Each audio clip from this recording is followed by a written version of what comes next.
وَلَقَدْ يَسَّرْنَا الْقُرْآنَ لِلذِّكْرِ فَهَلْ مِن مُّدَّكِرٍ۔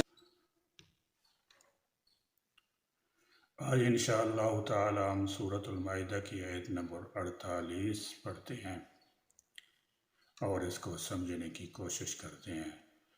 اعوذ باللہ من الشیطان الرجیم، بسم اللہ الرحمن الرحیم۔ وَأَنزَلْنَا إِلَيْكَ الْكِتَابَ بِالْحَقِّ مُصَدِّقًا لِمَا بَيْنَ يَدَيْهِ مِنَ الْكِتَابِ وَمُهَيْمِنًا عَلَيْهِ فَاحْكُم بَيْنَهُم بِمَا أَنزَلَ اللَّهُ وَلَا تَتَّبِعْ أَهْوَاءَهُمْ عَمَّا جَاءَكَ مِنَ الْحَقِّ، لِكُلٍّ جَعَلْنَا مِنكُمْ شِرْعَةً وَمِنْهَاجًا، وَلَوْ شَاءَ اللَّهُ لَجَعَلَكُمْ أُمَّةً وَاحِدَةً وَلَكِنْ لِيَبْلُوَكُمْ فِيمَا آتَاكُمْ، فَاسْتَبِقُوا الْخَيْرَاتِ إِلَى اللَّهِ مَرْجِعُكُمْ جَمِيعًا فَيُنَبِّئُكُم بِمَا كُنتُمْ فِيهِ تَخْتَلِفُونَ۔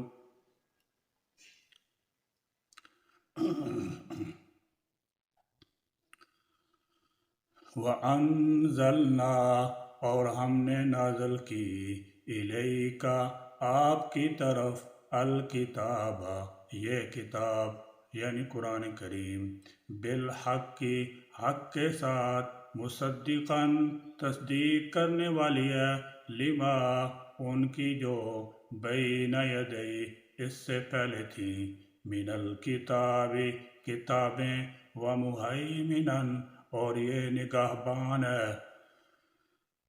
پچھلی کتابوں کی تصدیق سے اجمالی تصدیق مراد ہے، یعنی اس بات کی تصدیق کہ یہ کتابیں اللہ سبحانہ وتعالی کی طرف سے نازل کی گئی تھیں۔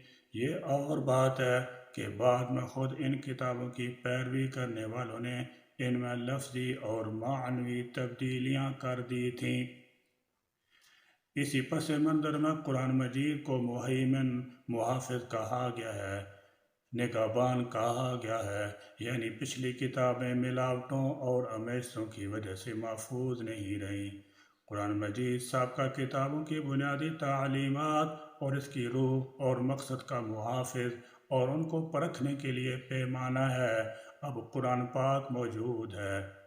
تورات انجیل میں سے جس بات کی نفی کرتا ہو وہ ناقابل اعتبار ہے، اور جس کی تصدیق کرتا ہو وہ معتبر ہے۔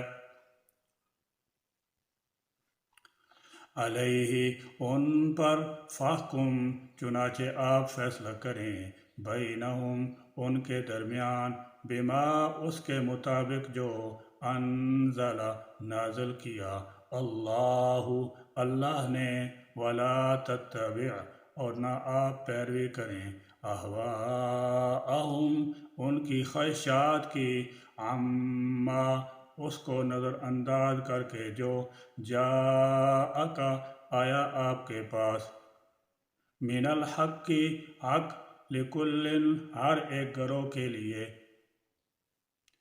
ان آیات میں تورات اور انجیل کے بعد قرآن مجید کا ذکر کیا گیا ہے، آئندہ کسی اور کتاب کے آنے کا ذکر نہیں کیا گیا۔ اس میں اشارہ ہے کہ قرآن مجید اللہ تعالی جل شانہ کی طرف سے اترنے والی آخری کتاب ہے۔ اب اس کے بعد کوئی اور کتاب نازل نہیں ہوگی۔ لکل، ہر ایک گروہ کے لیے، جعلنا، بنائی ہم نے، یعنی مقرر کی ہے، منکم، تم میں سے، شرعتاً، ایک شریعت، ومنہاجا، اور ایک طریقہ۔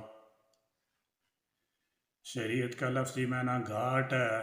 جس طرح گھاٹ سے انسان اور جانور اپنی ضروریات کے مطابق پانی حاصل کرتے ہیں، اسی طرح تشنگان علم و عمل شریعت سے احکام اور ہدایات حاصل کرتے ہیں۔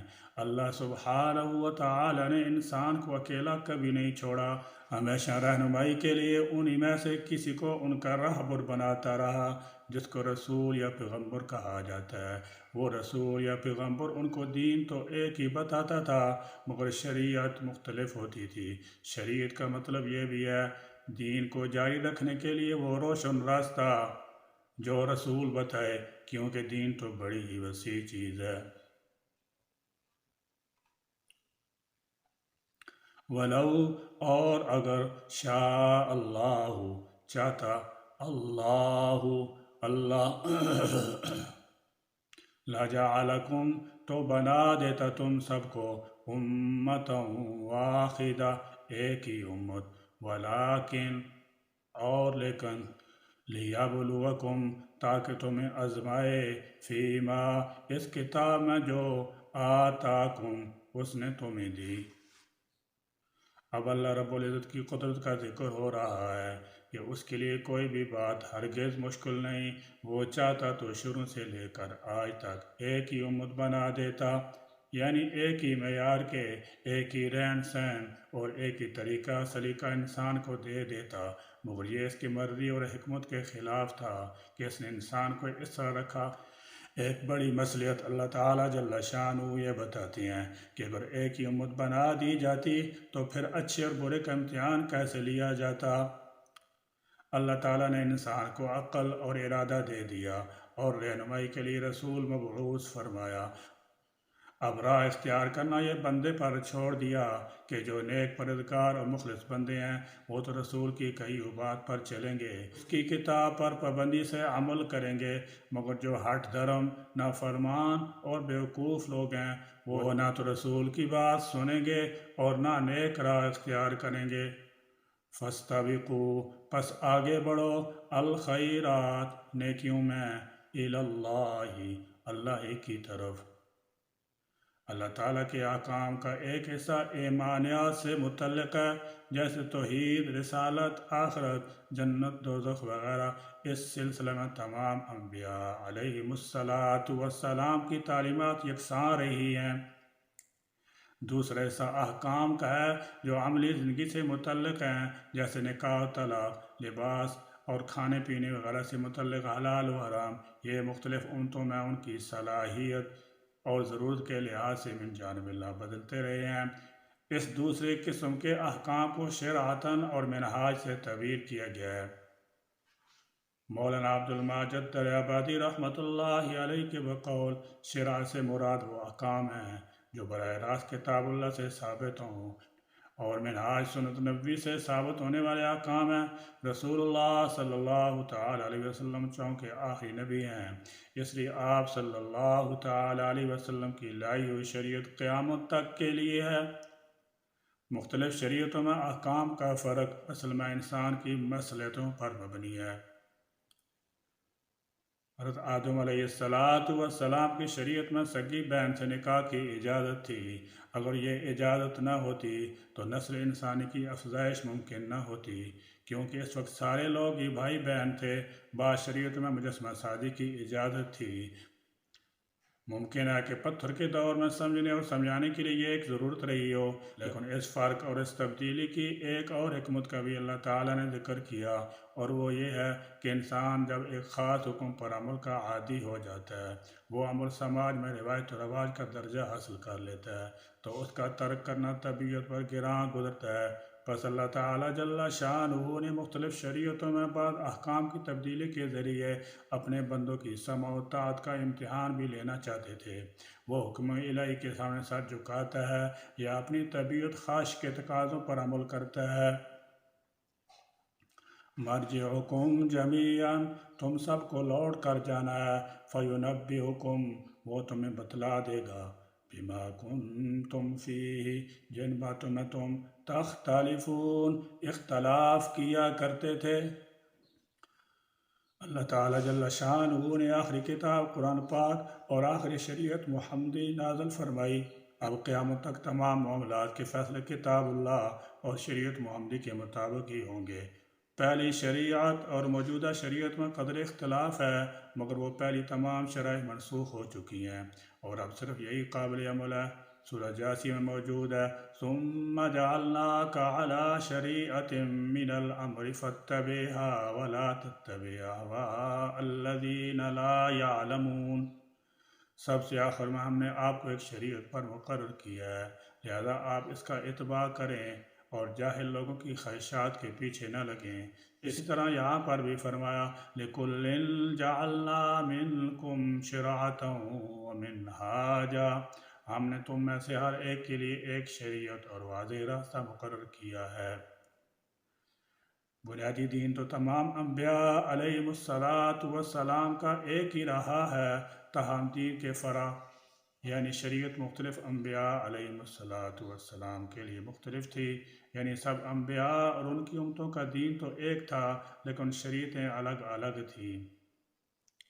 دین سے مراد بنیادی عقائد و نظریات ہیں، مثلا صرف اللہ تعالیٰ جل شانہ کو ہی خالق و مالک اور رازق سمجھنا، اس کے ساتھ کسی کو شریک نہ بنانا اور صرف اسی کے لیے عبادت کرنا، اللہ اور اس کے رسولوں کی پوری طرح اطاعت کرنا اور آخرت کے دن پر اور اپنے کیے کی جزا و سزا بھگتنے پر ایمان لانا وغیرہ۔ اور شریعت سے مراد وہ احکام ہیں جو اس دور کے تقاضوں کے مطابق دیے جاتے رہے ہیں، مثلا تمام امتوں کو نماز، زکوٰۃ اور روزہ کا حکم تھا، مگر نمازوں کی تعداد اور ترکیب نماز میں فرق تھا۔ اس طرح نصاب زکوٰۃ اور شرع زکوٰۃ میں بھی فرق تھا، روزوں کی تعداد میں بھی، یا مثلا آدم کی اولاد میں بہن بھائی کا نکاح جائز تھا اور یہ ایک اضطراری عمل تھا، بعد میں حرام ہو گیا جب اس کی ضرورت نہ رہی۔ امت مسلمہ سے پہلی بیویوں کی تعداد پر کوئی پابندی نہ تھی، جیسے کہ سیدنا سلیمان علیہ السلام کی 100 بیویاں تھیں وغیرہ وغیرہ، اور ایسے مسائل بے شمار ہیں اور زندگی کے ہر پہلو سے تعلق رکھتے ہیں۔ انسان کو اللہ تعالیٰ جل شانہ نے قوت تمیز، قوت ارادہ، قوت اختیار دی ہے، اس لیے کہ یہ معلوم ہو سکے کہ انسانوں میں سے کون اللہ اور اس کے رسولوں کی اطاعت فرمانبرداری کرتا ہے، اور اگر اللہ چاہتا تو انسان کو جاندار ہونے کے باوجود ان قوتوں سے نہ نوازتا، تو انسان بھی اللہ تعالیٰ اس کے رسولوں کی اطاعت پر اسی طرح مجبور و پابند ہوتا جس طرح کائنات کی دوسری اشیاء احکام الہی کے سامنے مجبور اور اس کی پابند ہیں۔ اس طرح کسی امت میں کبھی کبھی کوئی اختلاف واقع نہ ہوتا، لیکن اس طرح تخلیق انسان اس دنیا میں بھیجنے اور دنیا کو دارالعمل اور دارالابتلاء بنانے کا مقصد پورا نہ ہو سکتا تھا۔ لہذا اب انسان کا اصل کام یہ نہیں کہ ان قوتوں کا غلط استعمال کر کے اپنی خواہشات کے پیچھے پڑ کر احکام الہی سے انحراف کرے اور کتاب اللہ کی آیات کو مفہوم معنی میں تعویل کر کے امت میں اختلاف کی راہیں کھول دے اور اپنی اس آزادی کا غلط استعمال کرتے ہوئے فرقہ بندیوں کی بنیاد رکھ دے، بلکہ اس کا کام یہ ہونا چاہیے کہ آزادی رائے، ارادہ، اختیار کو احکام الہی کی تابع رکھتے ہوئے نیکی کے کاموں میں ایک دوسرے سے بڑھ چڑھ کر حصہ لے، یعنی فرقہ پرستوں کے اختلافات ان کی اپنی ہٹ درمی باہمی ضد کی وجہ سے اس دنیا میں ختم نہیں ہو سکتے، ان کا آخری فیصلہ نہ مجالس مناظرہ میں ہو سکتا ہے اور نہ میدان جنگ میں، یہ فیصلہ اللہ تعالیٰ جل شانہ خود قیامت کے دن کر دے گا۔ اس وقت انہیں معلوم ہو جائے گا کہ جن جھگڑوں میں انہوں نے اپنی عمر ضائع کر دی تھی ان میں حق کا پہلو کتنا تھا اور باطل کا کتنا۔